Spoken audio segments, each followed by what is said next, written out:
Hello, welcome back to Higurashi When They Cry Ray, the last volume of the visual novel for Higurashi When They Cry on Steam. So, when we last left it off, we were in the middle of the Mahjong game between Team Keiichi against Team Satoko. Wait, not Satoko. Team Rina. But anyways, let's push on. Let's see how this ends. So yeah. Satoko-chan is making a worried face. I wonder why. I know why. That's the face of someone who just drew the wrong tile. Rika-chan. Will Kei-chan's unneeded tile pass? I'll check. Hanyu? It's fine. It's okay. This time I know it. She says this time it's for sure. Alright. Kei-chan, discard it and declare Richi. Hey, wait! If I do that, I'll have to discard whatever I draw. Since both our enemies are in Richi, I won't be able to avoid it. My defenders will be down. I get it. That's an option too. Akasaka-san, are you alright with that? It was a good hand, but if the enemy's sure to draw their winning tile, we don't have a choice. Please do it. Alright, Kei-chan. Time to Richi. Damn! Don't blame me for what happens. If this passes... Richi!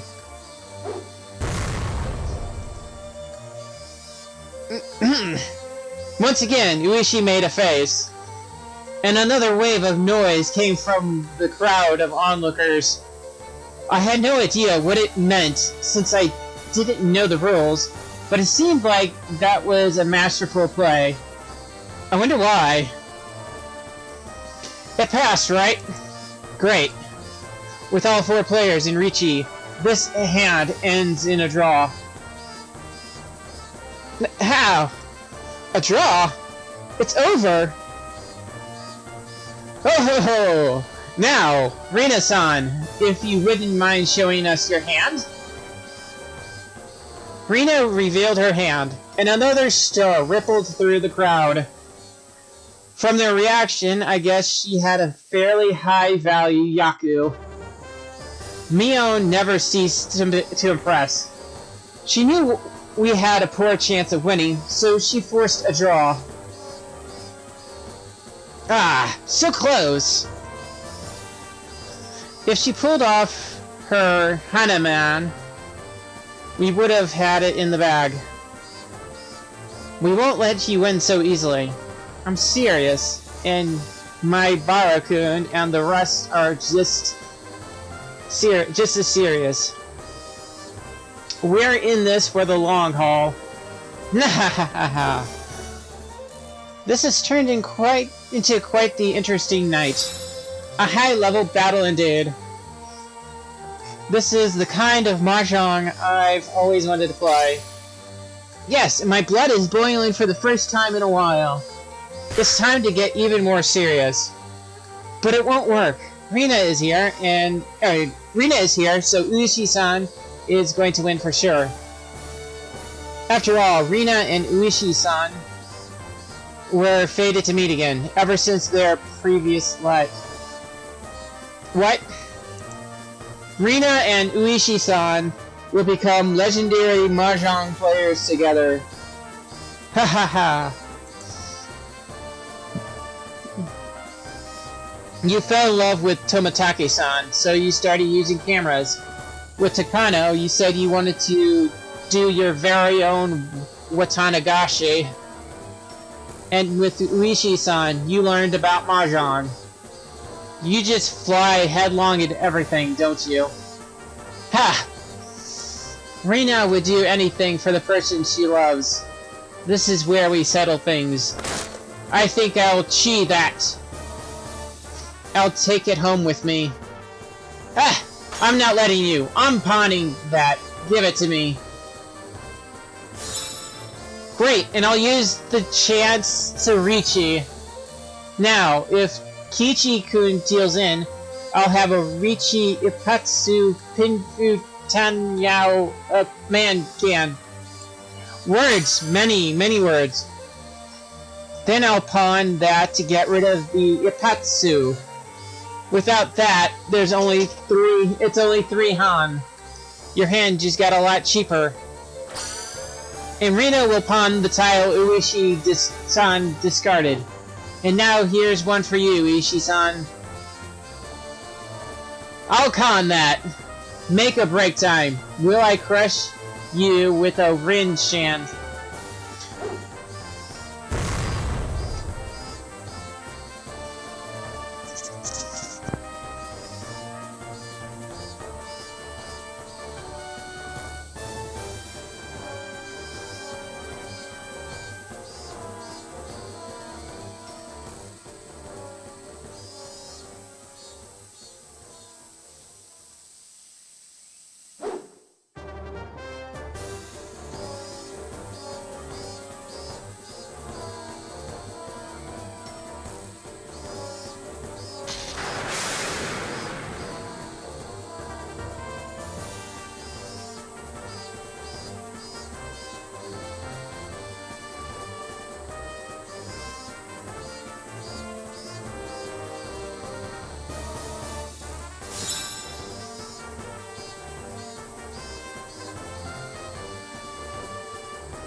Oh ho ho, we've done it. But it's not over.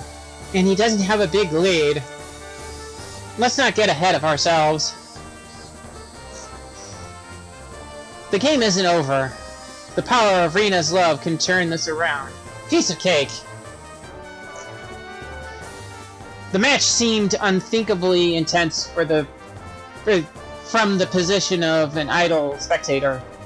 But Rina still truly impressed me. We all knew a bit about the rules of Mahjong from when it came up during club, but she shouldn't have been strong enough to sit at the same table as Uishi and his group. And yet, she fell in love with Uishi because of the Magatama of Frazu. Studied enough to match his abilities and actually caught up with him. Neat! Rina has surprisingly terrifying latent abilities. This incident has proven beyond a doubt that Rina is incredible. Yeah, this old man thinks she's pretty good. She's more than pretty good.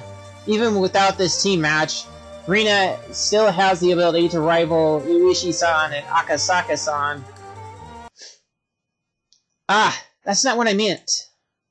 I was just thinking, well, that trying to match her taste to the one she likes and putting all of her effort into it is praiseworthy itself. When you start to like someone, the first thing you do is try to pull them into your own world, right? You try and get them to like the things you like. Isn't that the normal thing to do? That's what I would do. There's probably more of us than you think. But Rina is different. Whether it's Tomotaki-san or Mio-san or Uishi-san, she tried her very best to match herself to their interest. The short time she took to learn it all is crazy, of course, but I'm not surprised about that as much as I am about her putting in the effort to match her partner. Perhaps you're correct. All that work matching yourself to them would be exhausting, wouldn't it? Right. Maybe pulling someone into your own world means tiring them out. So if you were a good couple from the start, you both have to step into the other's world to an extent. But not many people try to meet them halfway without being asked. Everyone else tries to make the other person step into their own footprint, but don't make the effort to step into the others. For some reason, Mion's uncharacteristic musing hurt a little. I understand what you mean. I think I always pull others in and never try to step into their world. That probably goes for Satoko too. Satoko. And me. By the way, me, you never let anyone who asked into the club, but you actually approached Keiichi yourself, didn't you? Huh? Huh? Did I? Well, there were no ulterior motives there. This little man doesn't know what you mean. If there was anything this instant taught me, it was that Rina would be a great wife in the future. Which means we have to settle this match as soon as we can and get Rina back into her right mind. Yes, we do. All day I've been thinking of Rina-san as a funny person, but she's not funny at all. In fact, we should be learning from her. Hey, would you old ladies in the crowd quit trading gossip? More importantly, check to see whether this one will pass. Aye, aye, sir. If it's the right one, it will hurt. Oh, this one is Uishi-san's. Here you go. Run! Rina-san and I are the greatest team on the planet. Boy, if only you had been born 20 years earlier. Our age difference doesn't mean anything. Uishi-san and Rina, the greatest team. Oh. Keiichi, we all know now how good a person Rina really is. Let's end this farce. Yeah. I don't know what kind of love she'll have or what kind of person she'll marry. But that's for Rina to decide. She doesn't need any creepy magic to help her out. Hanyu mumbled in protest, but I ignored her. Some might want to borrow that magic strength, but others would create their own destiny without relying on another's power. Rina was obviously the latter sort. Well, there is no former or latter. Everyone wants to create their own destiny with their own strength. When you start thinking that some people can do that, but others can't, it's like admitting to yourself that you're one of the ones that can't do it. Rina's force of will seemed divine. She laughed in such a vulgar way, but she looked noble. I've lived 100 years, but I didn't think I could come anywhere near the lesson Rina, who hasn't even lived half that time, had made me learn. That broad smile of Rina's was only for the person she had truly decided on.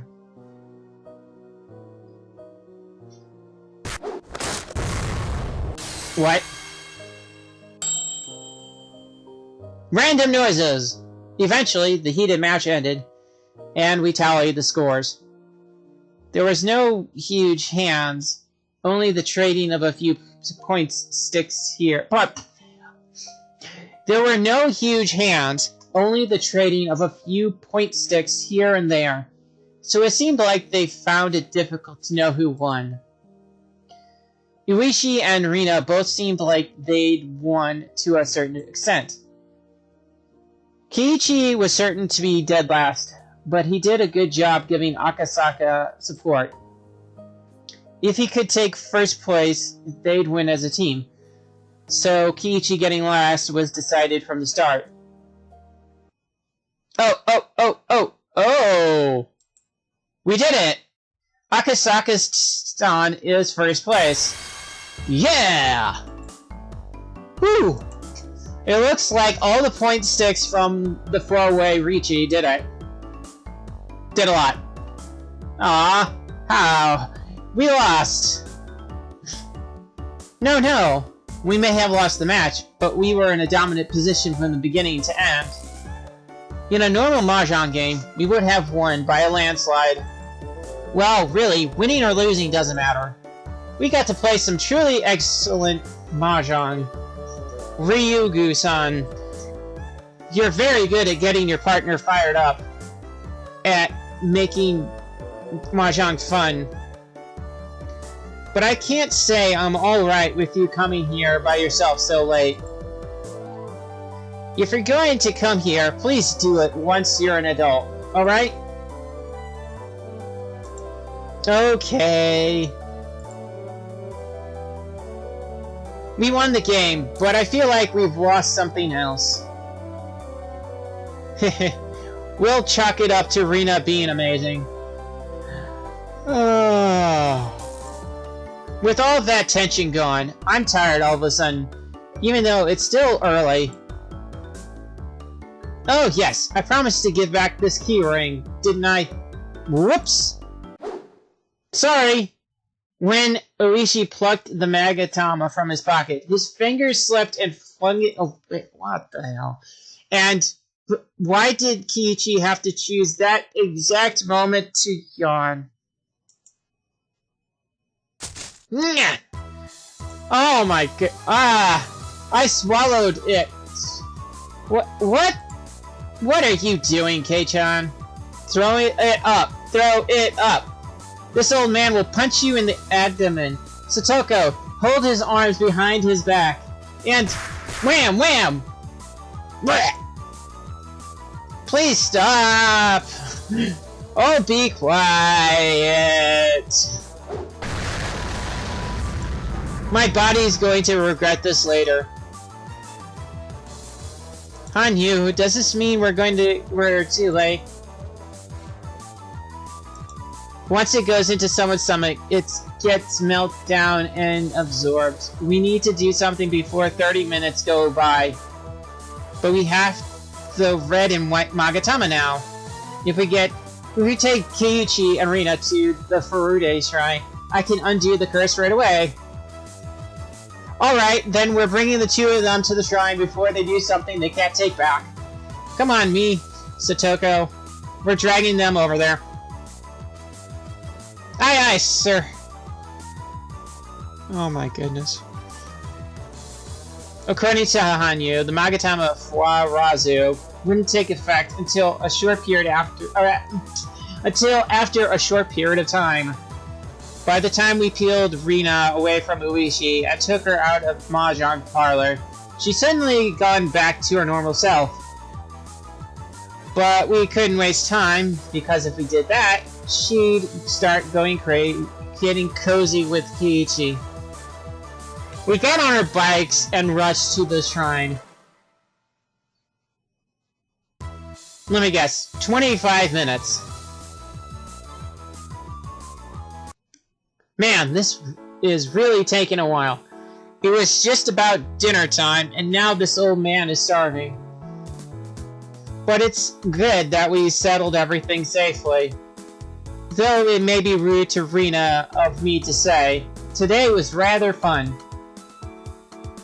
Fun or not, we got a glimpse of how terrifying Rina really is. Can't say I'm totally satisfied with the ending though. Why not? Did we not resolve things safely and smoothly? You're being a bit odd, Mio-san. For some reason, Mion didn't seem to be very amused seeing Rina and Kiichi riding side by side. Oh. She's jealous. It was funny to me, so I let it slide.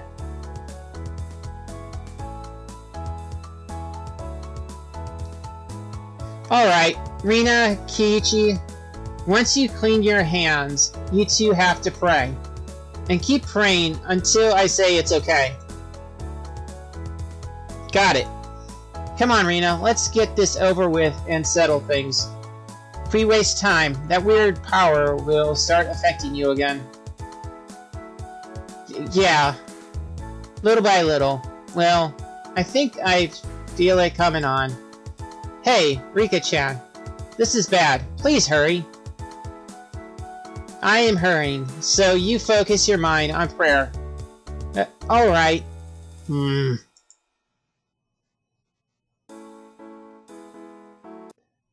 Hey, Kiichi-kun.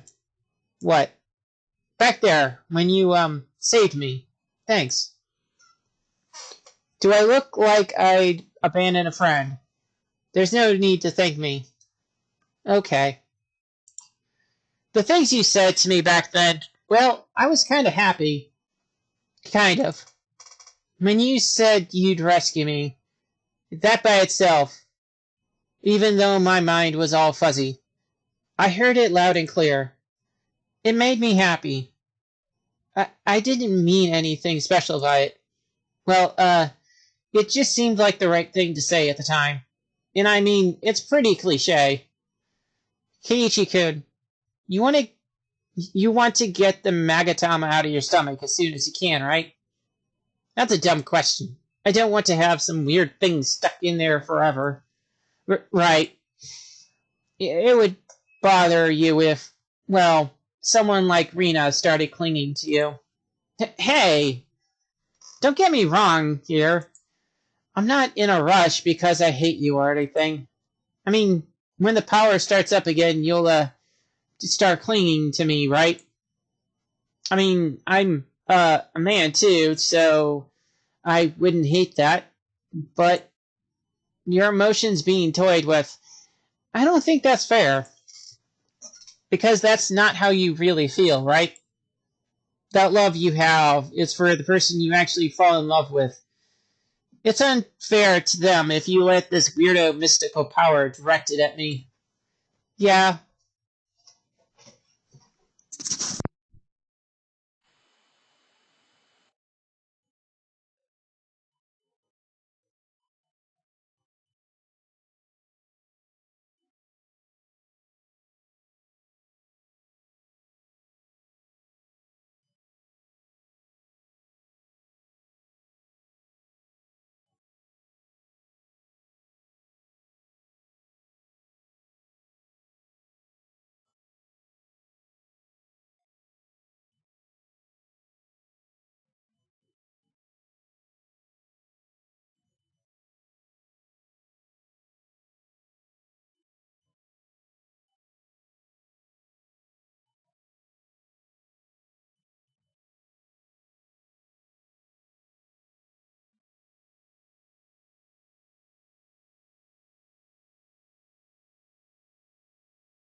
This isn't because of the Magatama, so I can't do anything else.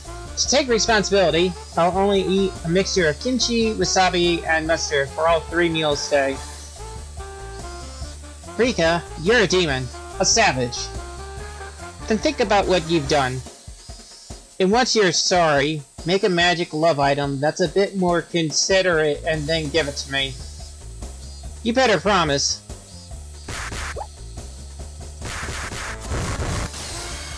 Oh, more fighting. Oh, okay. Yeah, that was...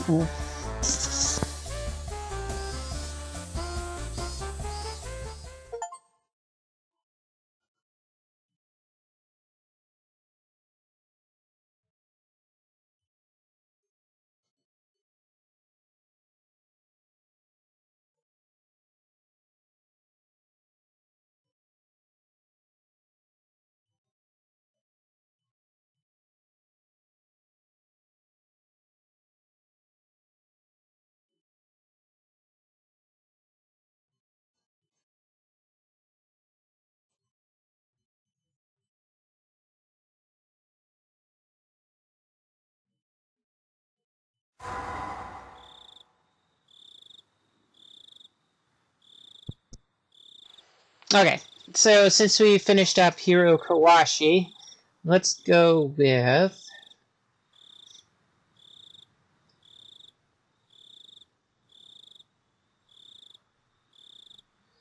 Higurashi? And then start that up. Bread rained down from the heavens. Some lamented that it was not meat. Meat rained down from the heavens. Some lamented that they preferred bread. God descended from the heavens. Until I know what will make all happy, water shall rain down. This is a work of fiction. Any resemblance to actual persons or organizations is entirely coincidental.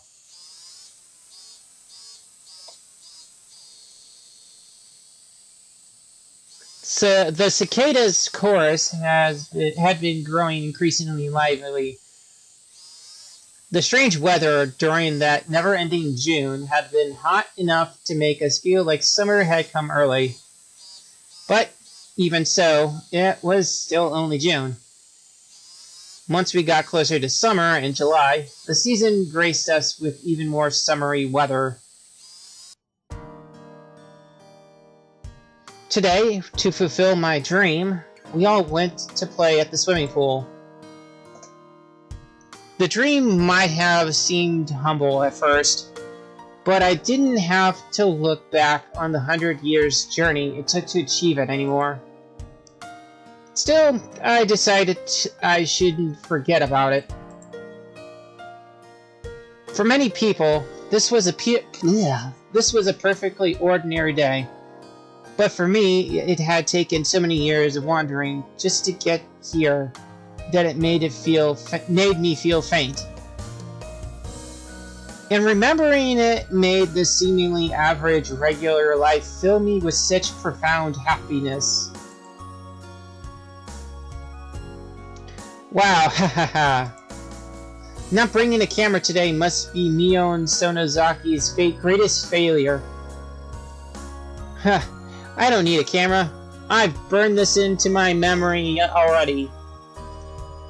When I close my eyelid, I can see how cute Kiichi looks. Gah! Don't look at them. Don't! I'll file your eyelids off your face. That's what you get for forgetting to bring your swimsuit to the pool.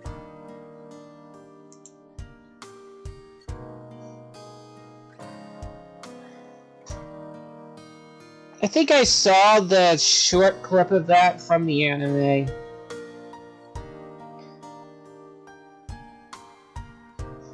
And the whole ruckus about you putting on those shady swim trunks too. From beginning to end, you reap what you sow. Keiichi, you should thank me. If she hadn't brought those swan underpants. Oh! Swan. Yeah, I did see the short clip. Kichi, you should thank me. If she hadn't brought those swan underpants, your swan would have been swinging all over. Nipa. Boy, was that a joy to behold. I didn't plan anything specific for today, and just when I was thinking we'd play some nice, quiet pool games. Well, with this group, it would be strange if something didn't happen. No, that's definitely wrong. If you hadn't planned anything, you wouldn't have bothered to bring up those embarrassing swan underpants here in... You wouldn't have bothered to bring those embarrassing swan underpants here in the first place. You were scheming, looking for some excuse to get me to wear them. I'm sure of it. Ha ha ha ha ha. But today was real fun, really fun. So I'm totally satisfied. I am. It certainly was fun. On that point, I quite agree. Satoko smiled at me, looking for my agreement. So I sent her back just as brilliant a smile. Oh crap. Expressing just how much fun all the romping about today had been. As we all reminisced on our romp at the pool, we got on our bikes and started on our way home. Hinamizawa didn't have any pools, so we'd gone to a public pool in Okonomiya. There was an elevation difference between the two communities, and while going downhill had been very pleasant, we had a long trip upward on our way back. For Hinamizawa children, at the zenith of their energy, it wasn't much of a chore, but we naturally fell silent as we quietly pedaled up the hill. Seeing everyone so silent made me want to screw things up somehow. Messing with Satoko at times like these was so much fun for me that you could call it the very purpose of my existence. I pedaled harder, caught up to Satoko's bike as she pedaled in silence, and gave her a nudge in the shoulder. Rika! Me! After pretending to be mean to Satoko, I sped up. Of course, she sped up too and chased after me. Satoko struggled to somehow nudge me back, but I was no slouch either. Our speeds naturally increased, and we began to quickly pace past the others in the group. What's this? A race? This old man won't lose either. You shouldn't fool around on the road. It's dangerous, Rika-chan, Satoko-chan. This was a public road, and cars sometimes came and went. But we lived here a long time, so we knew not many cars came around at this hour. Rika! A car is coming. Meep! I won't fall for that trick. So when Satoko said that, I thought she was just trying to distract me. A car horn. When I heard it, I realized Satoko's warning wasn't a trick. But it was so sudden that I was overtaken by surprise. When I looked in front of me, the car was right there. I panicked and violently swung my handlebars. The motion was more than aggressive and sudden enough to throw me off balance. As my body lurched forward, I realized I was flying through the air. My nose caught whiff of asphalt, telling me I was a moment away from being hurt. Rika! I heard Satoko shriek. No, The sensation I was experiencing was so unreal that I could only say I thought I heard her.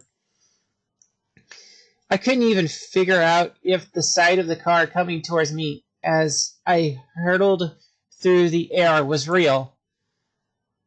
But that absence of reality probably only lasted about 1 second. I wasn't even given the time to say, oops. Oh.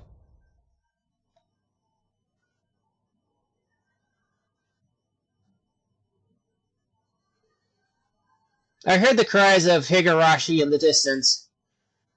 In those cries dwelt such cool tenderness that I wanted to listen forever. Eventually, the silence was broken. The sound of many footsteps approached, pulling my mind back to reality, probably the hospital. Suddenly, the cries of the Higurashi were gone. The cries filling the room were that of cicadas. I thought I'd been hearing the Higurashi this whole time. Was that a dream? I was in a bed.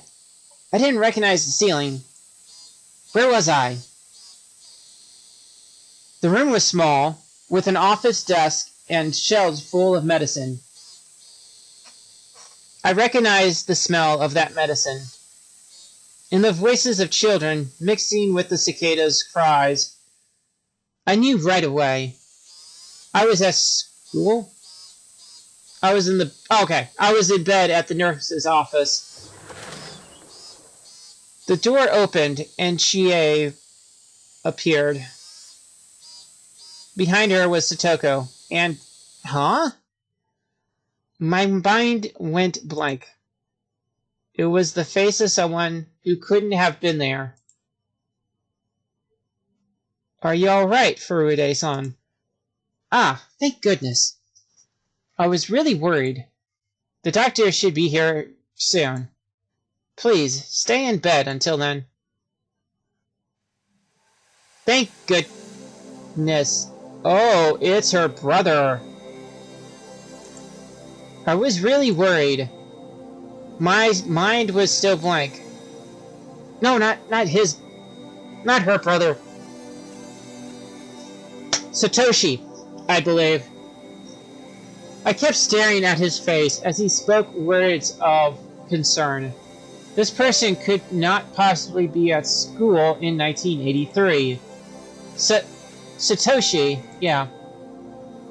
Are you okay? You still don't look very good. She traveled back in time.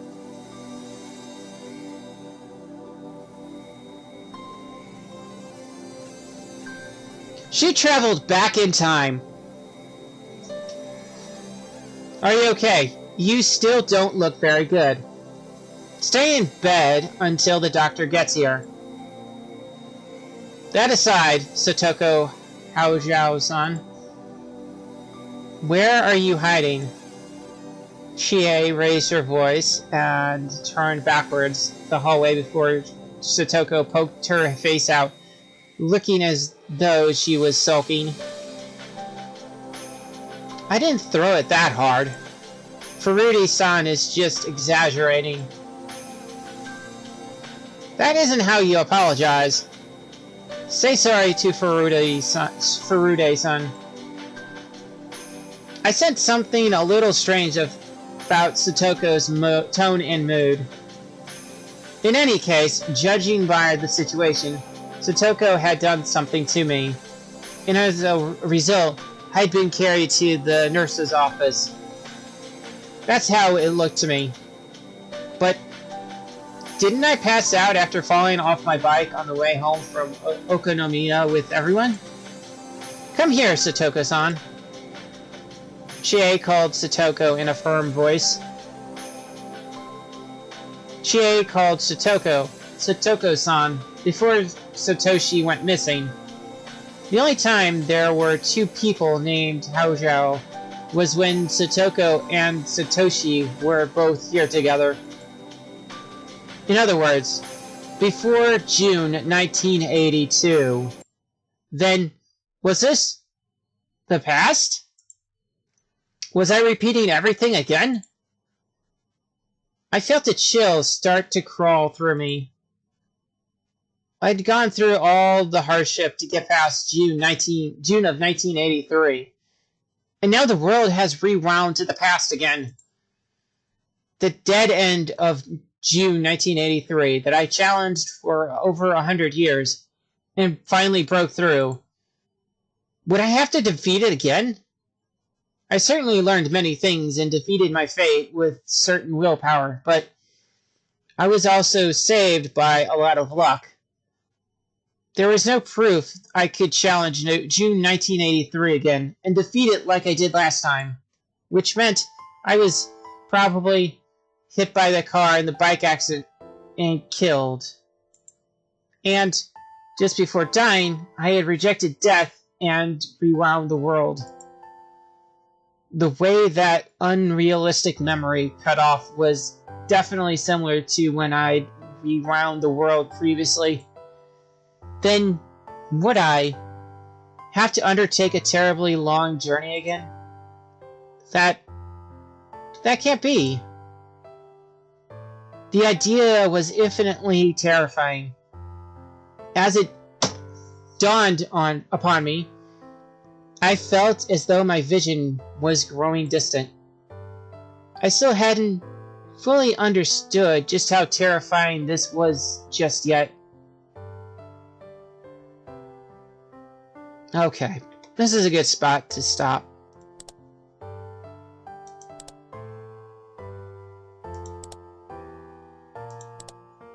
Holy shit.